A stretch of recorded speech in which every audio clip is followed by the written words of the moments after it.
Mgogoro wa kisiasa na kijeshi nchini Yemen umeingia katika hatua mpya baada ya Saudi Arabia kuchukua hatua nzito dhidi ya umoja wa viongozi wakuu kusini mwa nchi hiyo. Kiongozi wa Baraza la Mpito la Kusini STC, Aidarus Al-Zubeidi, ameripotiwa kufukuzwa rasmi kutoka Baraza la Urusi la Yemen na kutuhumiwa kwa kosa la uhaini, hatua iliyosababisha mvutano mkubwa ndani ya uongozi wa nchi hiyo. Kwa mujibu wa taarifa, uamuzi huo ulifikiwa baada ya Zubeidi kushindwa kufika mjini Riyadh, Saudi Arabia, kwa mazungumzo muhimu yaliyoitishwa na mamlaka za Saudi.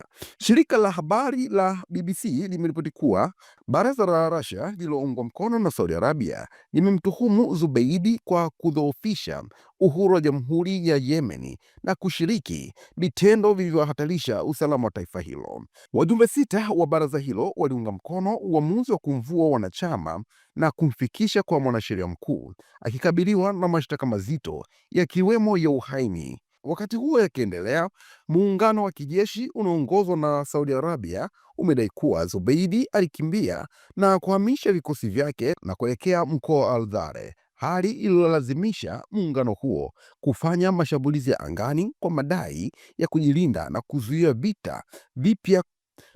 vita vipya kusini mwa Yemen.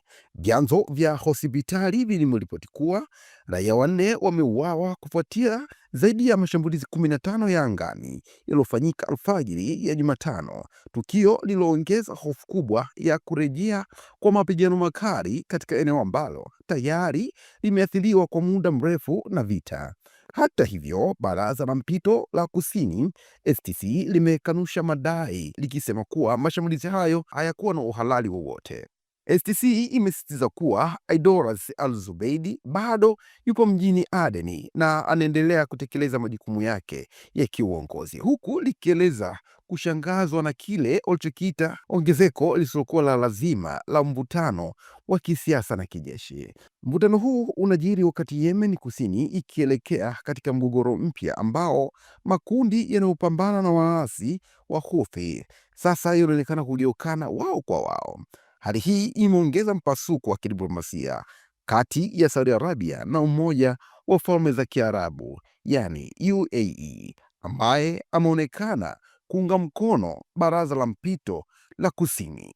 Katika miezi ya hivi karibuni, vikosi vya STC vilikuwa vimetoa maeneo muhimu katika majimbo ya mashariki ya Hadrawati na Al-Maghriba, hatua iliyozua wasiwasi mkubwa kwa Saudi Arabia kutokana na ukaribu wa maeneo hayo na mipaka ya ufalme huo. Saudi Arabia inataja hatua hizo ni kama tishio la moja kwa moja kwa usalama wake wa taifa hilo, huku juhudi za mazungumzo zikiendelea kwa tahadhari kubwa mno. Mustakabali wa Yemen bado unaonekana kuwa wa sintofahamu.